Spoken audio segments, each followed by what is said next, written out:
Welcome back to Alat Konspirasi. Siapa di sini yang merasakan? Lihat gue itu orang alat cairan jelas.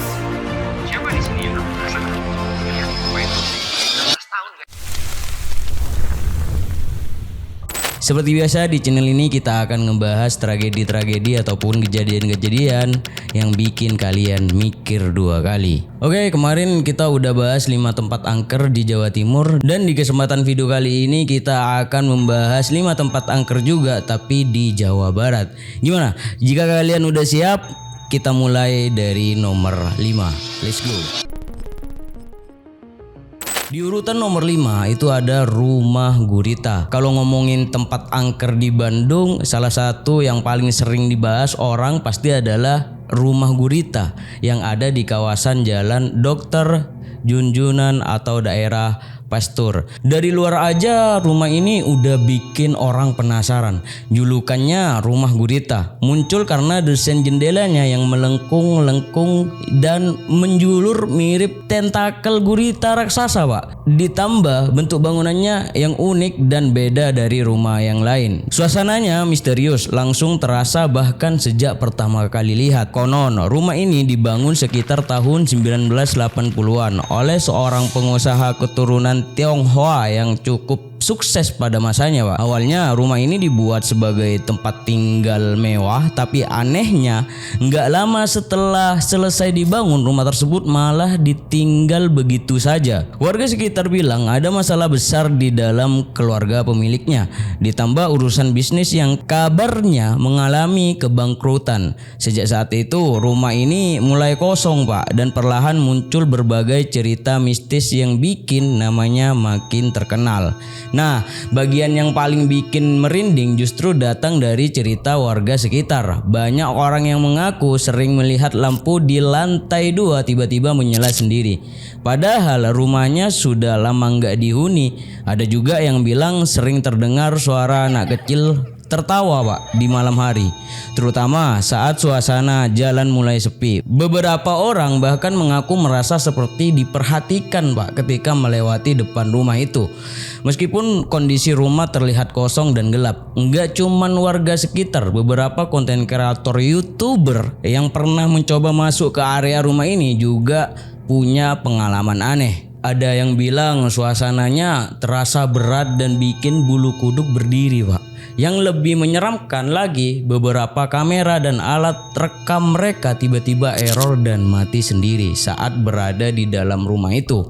Padahal sebelumnya alatnya mereka normal-normal aja ya. Karena pengalaman itulah cerita tentang Rumah Gurita makin viral dan sering jadi bahan pembahasan para pecinta horor. Sampai sekarang rumah ini masih berdiri dengan pagar tinggi yang menutupi sebagian bangunannya. Katanya sih pernah ada rencana renovasi, tapi belum benar-benar dilanjutkan, entah karena alasan biaya, izin, atau mungkin karena cerita mistis yang sudah terlalu melekat di tempat itu, Pak. Yang jelas aura misterius Rumah Gurita masih terasa sampai sekarang. Di urutan nomor keempat ada Gua Jepang dan Gua Belanda Bandung. Kalau ngomongin tempat angker sekaligus bersejarah di Bandung, kawasan Taman Hutan Raya IRH Juanda atau yang lebih dikenal sebagai Dago Pakar pasti masuk ke daftar tempat horor ya. Di dalam kawasan ini ada 2 gua terkenal yang jaraknya cuma sekitar 100 meter, Pak, yaitu Gua Belanda dan Gua Jepang. Walaupun letaknya dekat, cerita di balik 2 gua ini mempunyai suasana dan sejarah yang berbeda banget. Pertama, ada Gua Belanda. Gua ini dibangun sekitar awal tahun 1900-an pada masa penjajahan Belanda. Awalnya bukan buat tempat wisata atau tempat horor, Pak, seperti sekarang ya, tapi digunakan sebagai terowongan sekaligus tempat penyimpanan dan saluran air.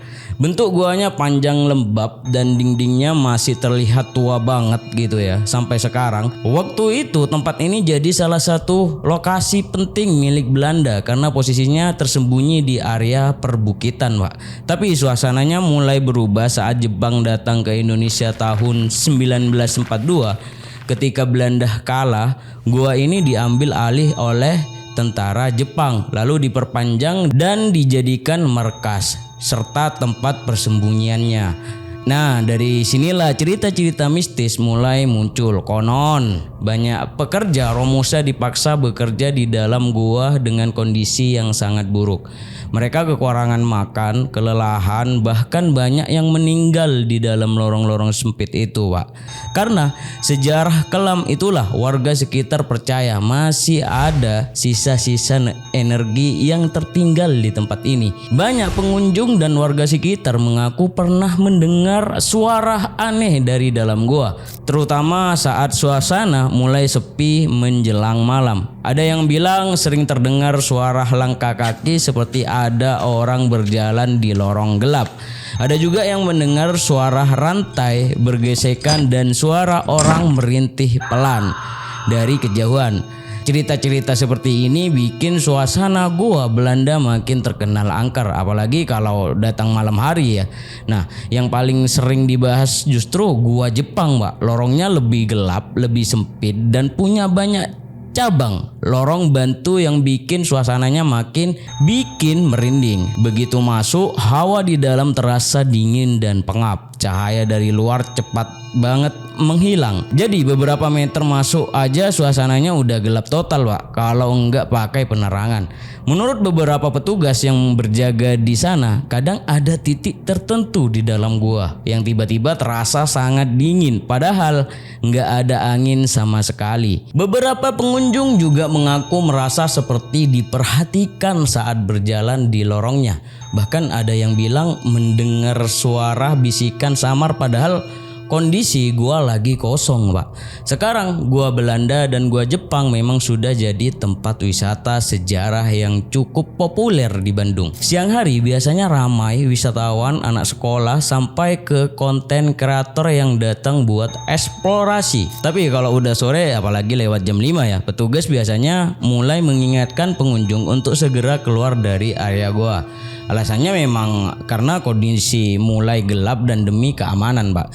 Tapi banyak orang percaya ada alasan lain yang nggak diomongin secara langsung. Katanya sih malam hari adalah waktunya penghuni lama kembali beristirahat di dalam lorong-lorong itu. Di urutan nomor ketiga ada Rumah Pengabdi Setan Bandung.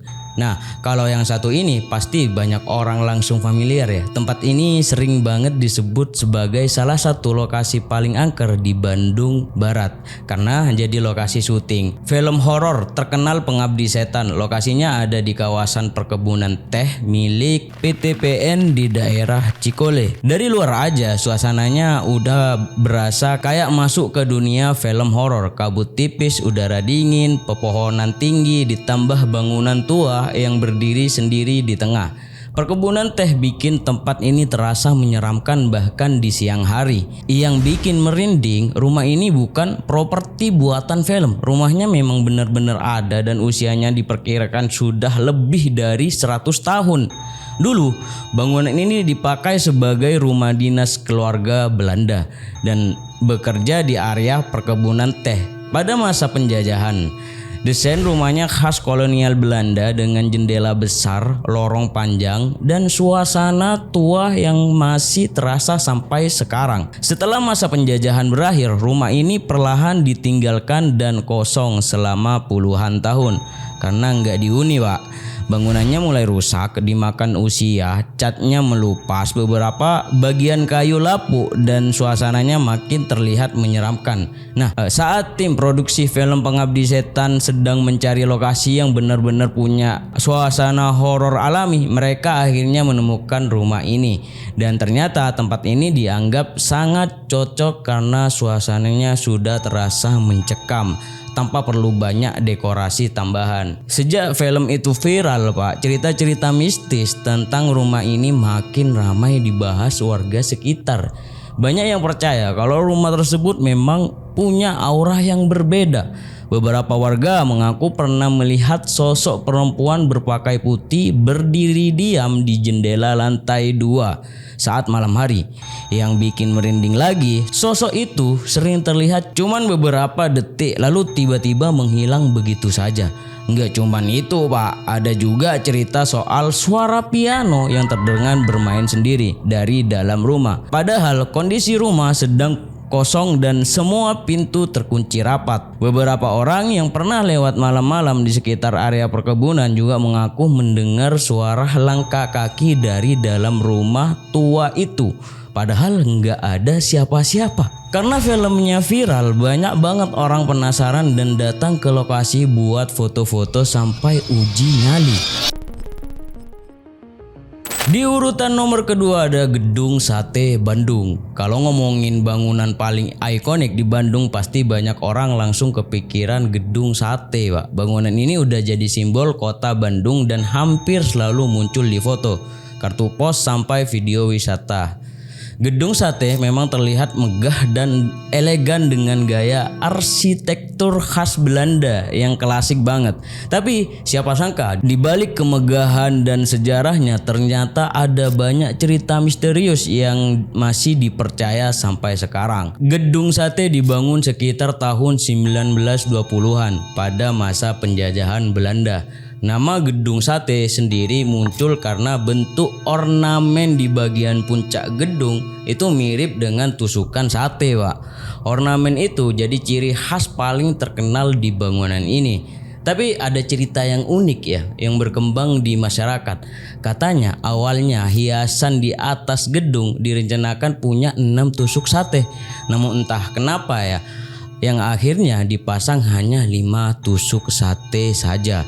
Konon, kalau sampai dipasang 6 tusuk, dipercaya akan membawa bencana besar untuk bangunan tersebut. Sampai sekarang cerita itu masih sering dibahas walaupun belum pernah ada penjelasan pastinya, Pak. Di siang hari, Gedung Sate terlihat ramai dan penuh aktivitas pemerintahan. Banyak wisatawan juga datang buat foto-foto atau ikut atur sejarah, tapi suasananya berubah total saat malam mulai datang, terutama di bagian dalam gedung yang sepi dan lorong-lorong panjangnya mulai kosong.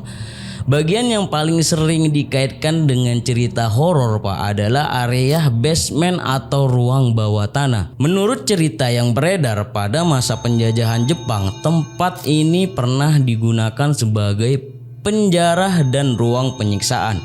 Banyak tahanan yang kabarnya meninggal di sana karena perlakunya kejam pada masa perang. Karena sejarah kelam itulah banyak orang percaya kalau basement Gedung Sate masih menyimpan aura yang cukup menyeramkan.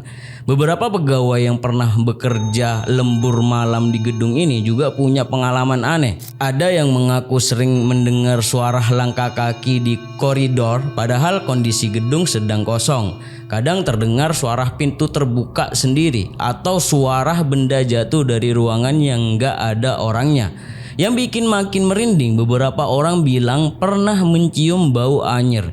Tiba-tiba muncul lalu hilang begitu saja tanpa ada sumber yang jelas. Selain itu, ada juga cerita yang cukup terkenal tentang sosok nona Belanda atau noni Belanda. Katanya sosok perempuan berpakaian ala zaman kolonial sering terlihat di area lantai 2 Gedung Sate, Pak. Pernah melihat bayangan perempuan berdiri dekat jendela atau berjalan pelan di lorong saat malam hari. Walaupun punya banyak cerita mistis, sekarang Gedung Sate tetap jadi salah satu tempat paling aman dan ramai di Bandung, Mbak. Gedung ini sering dipakai untuk acara resmi pemerintahan, wisata sejarah sampai kegiatan publik lainnya. Bahkan banyak orang datang cuman buat menikmati suasana malam di sekitar taman Gedung Sate yang cantik dan penuh dengan lampu. Tapi ya namanya juga tempat bersejarah ya, dengan umur lebih dari ratusan tahun, cerita-cerita misterius pasti tetap melekat. Jadi kalau suatu hari kalian ada urusan di Gedung Sate sampai malam, lalu tiba-tiba suasana jadi terlalu dingin atau terdengar langkah kaki dari lorong kosong, mungkin aja kalian lagi nggak sendirian.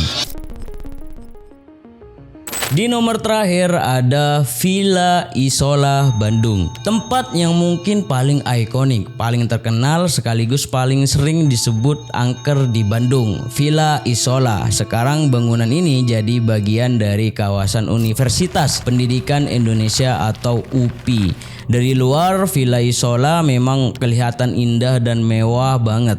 Arsitekturnya unik, megah dan beda dari bangunan lain di Bandung.